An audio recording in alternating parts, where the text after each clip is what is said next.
और आज हम पढ़ने जा रहे हैं माइक्रोसॉफ्ट ऑफिस।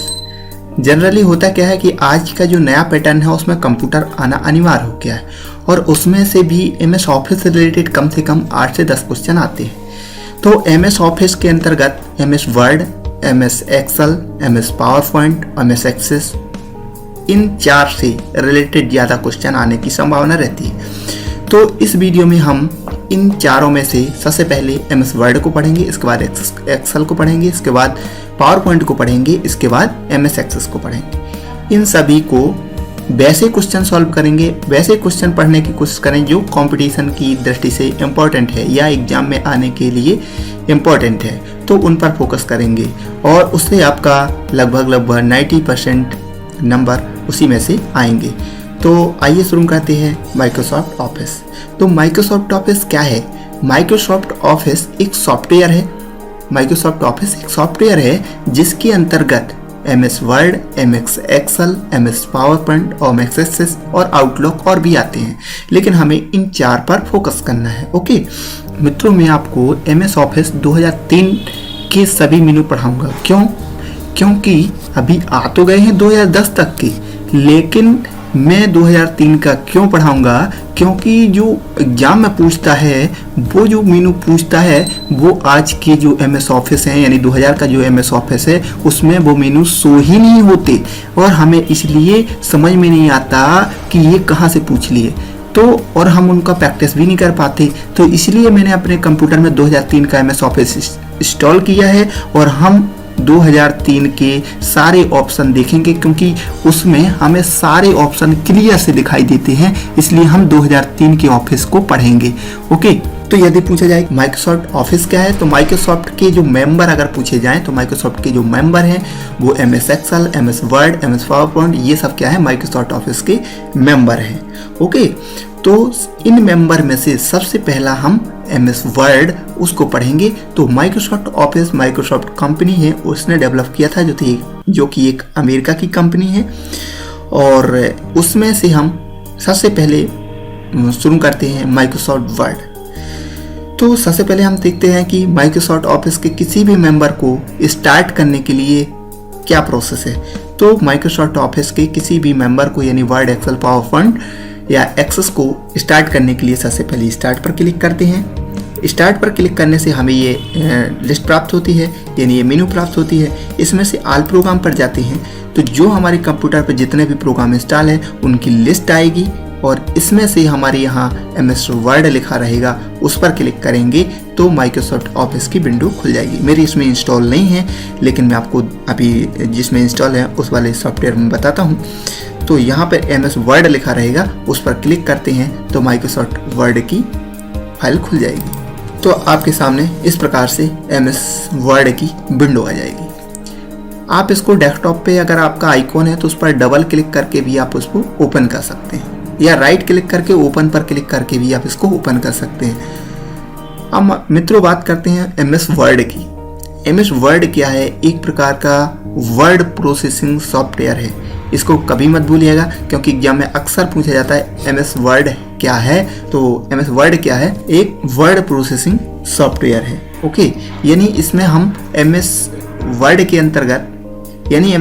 अंतर्गत हम वर्ड को एडिट कर सकते हैं, फॉर्मेट कर सकते हैं, चेंज कर सकते हैं और प्रिंट कर सकते हैं। सारे वर्ड से रिलेटेड सारी एक्टिविटी यानी सारी प्रोसेसिंग कर सकते हैं, इसलिए इसे वर्ड प्रोसेसिंग सॉफ्टवेयर कहा जाता है।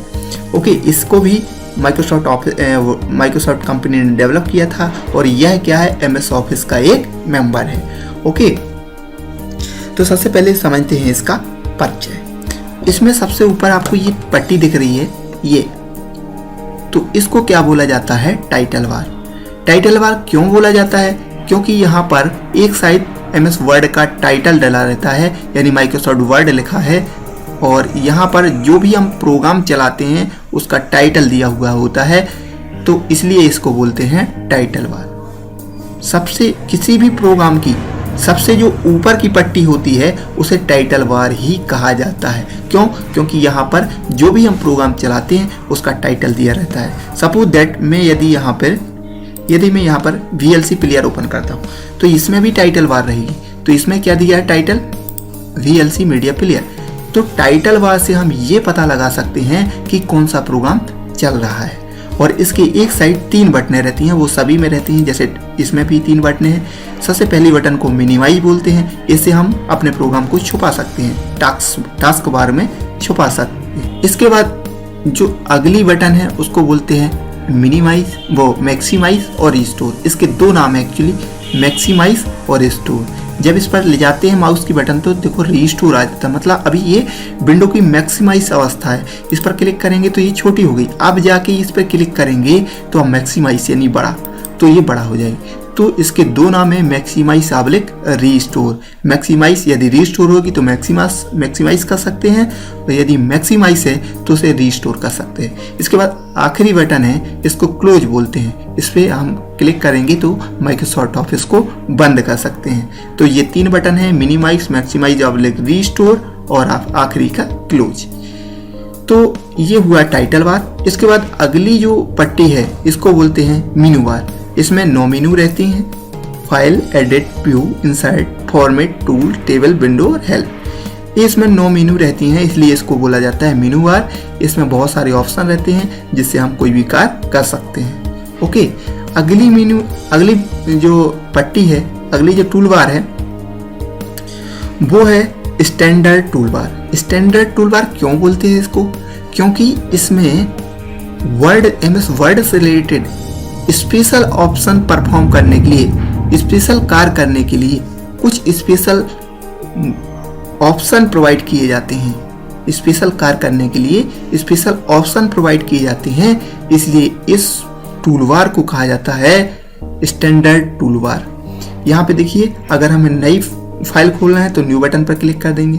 यदि हमें इसे सेव करना है तो सेव पर क्लिक कर देंगे। ओपन करना है तो ओपन कर सकते हैं, प्रिंट करना है प्रिंट कर सकते हैं, प्रिंट प्रीव्यू देखना है तो प्रीव्यू देख सकते हैं, और पेस्ट करना है, कॉपी पेस्ट करना है तो ये कर सकते हैं, और टेबल बनाना है तो टेबल बना सकते हैं, ये कॉलम बनाना है तो कॉलम बना सकते हैं। यानी जितने भी स्पेशल ऑप्शन हैं जिनकी हमें कार्य करने के द्वारा ज़्यादा ज़रूरत पड़ती है वो सभी स्टैंडर्ड टूलबार में रहते हैं, इसलिए इस टूलबार को स्टैंडर्ड टूलबार कहा जाता है। ओके, इसके बाद यहाँ पे आ गए, अगली टूलबार है, इसको बोलते हैं फॉर्मेटिंग टूलबार। क्यों बोलते हैं इसको फॉर्मेटिंग टूलबार, क्योंकि जो भी हम टाइप करते हैं, जो भी हमारा टेक्स्ट है उसको सजाने का काम यानी फॉर्मेट करने का काम ये टूलबार करती है, इसलिए इसको बोलते हैं फॉर्मेटिंग टूलबार। इससे हम यहाँ का इसका स्टाइल बदल सकते हैं, इससे हम इसका फॉन्ट बदल सकते हैं, साइज बदल सकते हैं, इटैलिक कर सकते हैं, अंडरलाइन कर सकते हैं, बोल्ड कर सकते हैं और हटा सकते हैं।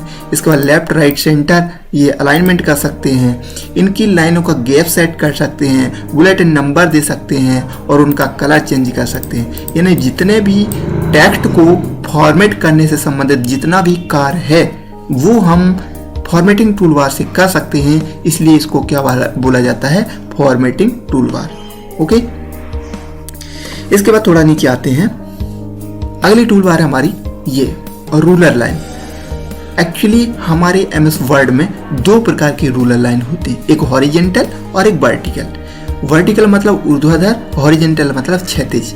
तो ये रूलर लाइन होती हैं, इनका उपयोग कब किया जाता है, सपोज दैट हमें अपने पेपर में लेफ्ट साइड 0.25 या 0.5 मार्जिन देना है कि इसकी इस साइड हमारा टेक्स्ट नहीं लिखा जाए, तो ये कहाँ से काम करते हैं, रूलर लाइन से। सपोज दैट हमें बाइंडिंग के लिए कुछ स्पेस छोड़ना है तो वो कहाँ से मापते हैं, रूलर लाइन से। इससे हम ये डिसाइड करते हैं कि हमें इतना इंच या इतने सेंटीमीटर लेफ्ट में छोड़ना है, इतने सेंटीमीटर हमें राइट में छोड़ना है। तो स्पेस देने के लिए या इसके ऊपर अलाइनमेंट सेट करने के लिए इसका उपयोग किया जाता है। तो लेफ्ट राइट और टॉप और बॉटम में मार्जिन देने के लिए इस रूलर लाइन का उपयोग किया जाता है, यानी मापने के लिए भी किया जाता है कि इतनी कितना मेजरमेंट हमें करना है, तो उसके लिए रूलर लाइन का उपयोग किया जाता है। इसके बाद अगली जो टूलबार है वो है ड्राइंग टूलबार।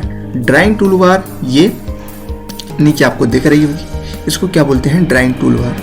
क्यों बोलते हैं इसको, क्योंकि MS वर्ड में कुछ भी ड्राइंग करना है हमें तो ड्राइंग से रिलेटेड जितने भी काम करना है वो इसमें होते हैं, इस टूल बार में होते हैं, इसलिए इस टूल बार को ड्राइंग टूल बार बोलते हैं। जैसे हमें शेप्स बनाना है तो इससे बनाएंगे, जैसे हमने मान लीजिए एरो बनाना है तो इसी से बनाएंगे, जैसे हमें इसका कलर, एरो का कलर करना है तो ये इसी से होगा, और इसमें फिल करना है कलर तो यहाँ से हो जाएगा। तो जितने भी फॉर्मेट यानी फॉर्मेट ये है, फॉर्मेट से केवल टेक्स्ट का फॉर्मेट होगा, और यदि हमें ड्राइंग्स का फॉर्मेट करना है तो वो ड्राइंग टूल बार में होगा।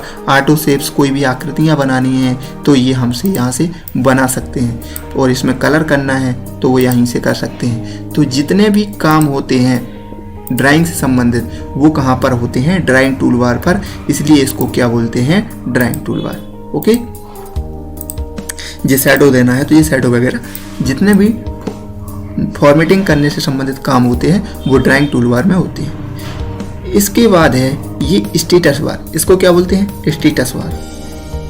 ये टूल बार एक ऐसी टूल बार है जो हमारे करंट स्टेटस बताती है, यानी कि हम अभी क्या कर रहे हैं, किस लाइन पर हैं, किस पेज पर है, किस सेक्शन में है, किसने कॉलम पर हैं, तो हमारी जो कर्सर की पोजीशन है वो बताता है। जैसे कि हमारा अभी कर्सर कौन सी लाइन पे, अभी फर्स्ट लाइन पर है, ये एक दूसरी लाइन पर हो गया, और ये तीसरी लाइन, चौथी लाइन। तो यहाँ देखिए ये लाइन नंबर 4 और कॉलम नंबर 4, और यहाँ पर पेज नंबर 1 सेक्शन 1। ये अगर हम दूसरे पेज पर चले जाएं तो देखो पेज नंबर 2, ये दूसरा पेज है तो पेज नंबर 2 शोन है, यानी हमारे वर्क का स्टेटस बताता है, हमारे पॉइंटर का स्टेटस बताता है कि आपका पॉइंटर कहाँ पर है। ओके, तो जितने भी मान लीजिए कोई फाइल खोली और उसमें कितने पेज है, कितने सेक्शन है, कितनी लाइन है, कितने कॉलम है, ये कितने वर्ड हैं, इन सबको काउंट करता है कौन, स्टेटस बार। ओके, इसके बाद सबसे नीचे वाली बार को बोलते हैं स्टार्ट टूल बार। स्टार्ट बार में क्या है कि एक साइड स्टार्ट की बटन रहती है, स्टार्ट बटन बनी हुई होती है जिससे हम कोई भी प्रोग्राम स्टार्ट करते हैं, और एक साइड हमारी घड़ी बनी हुई होती है, और यहाँ कुछ आइकॉन बने होते हैं, कुछ साइन बने होते हैं। तो इसे कहा जाता है, इसे बोलते हैं सिस्टम टूल बार। क्या बोलते हैं, सिस्टम टूल बार। यहाँ सिस्टम से रिलेटेड टाइम शो होता है, यानी जितना सिस्टम का टाइम है और उसे सिस्टम से रिलेटेड जितने आइकॉन है वो बने होते हैं, इसलिए इस पोर्शन को बोलते हैं सिस्टम टूल बार। ओके, तो यहाँ पर जो भी कार्य करते हैं वो शो होता है, इसलिए इसको बोलते हैं टास्क बार। क्या बोलते हैं, यानी यहाँ से यहाँ तक का एरिया क्या है, टास्क बार, यहाँ से यहाँ तक सिस्टम फाइल, और ये स्टार्ट बटन। यानी स्टार्ट टूल बार में स्टार्ट पट्टी में तीन भाग में डिवाइड होती है, फिर स्टार्ट बटन, टास्क बार और सिस्टम फाइल। तो ये टास्क बार क्यों बोलते हैं, क्योंकि यहाँ जो भी कार्य करते हैं वो हमें शो हो जाता है, इसलिए इसको बोलते हैं टास्क बार। इसके बाद एक चीज़ यहाँ पर एक ऑप्शन छूट गया है, ये स्क्रॉल बार बोलते हैं। इसको क्या बोलते हैं, स्क्रॉल बार। स्क्रॉल बार 2 प्रकार की होती हैं, उसी प्रकार जिस प्रकार से रूलर लाइन होती है उसी प्रकार से स्क्रॉल बार भी 2 प्रकार की होती है, एक हॉरिजेंटल स्क्रॉल बार और एक वर्टिकल। ये वर्टिकल है और ये यहाँ पर हॉरिजेंटल। अभी मैं इसको बड़ा कर दूँ तो ये वर्टिकल, इससे हम दाएं बाएं कर सकते हैं और इससे हम ऊपर नीचे जा सकते हैं। इस एरिया को बोलते हैं MS ऑफिस का वर्क एरिया, यानी यहाँ पर हम जो भी कार्य करेंगे वो यहाँ पर करेंगे। MS वर्ड के अंतर्गत जो भी कार्य करेंगे वो इस एरिया पे ही करेंगे, इसलिए इस एरिया को बोलते हैं वर्क एरिया। ओके, तो ये होती है हमारे MS ऑफिस का नॉर्मल परिचय। अब हम इसके मेनू पढ़ेंगे। मेनू भी एक जो आपके लिए एग्जाम में पूछे जाते हैं कि ओपन का क्या शॉर्टकट होता है, सेव का क्या शॉर्टकट होता है, प्रिंट का क्या शॉर्टकट होता है, कैसे करते हैं, क्या होता है, इन सभी ऑप्शन को हम पढ़ेंगे। तो उसके लिए आप नेक्स्ट वीडियो में इसके बारे में डिस्कस करूँगा। तो दोस्तों, यदि आपको मेरी वीडियो पसंद आए तो प्लीज़ लाइक करें, शेयर करें। यदि आपकी कोई क्वेरी है तो कमेंट करें, और प्लीज़ मेरे चैनल को यदि आपने अभी तक सब्सक्राइब नहीं किया तो कोई बात नहीं, आज सब्सक्राइब कर लें ताकि मैं आपको नए अपडेट देता रहूं और आपको ईमेल पर भेजता रहूं। Thank you.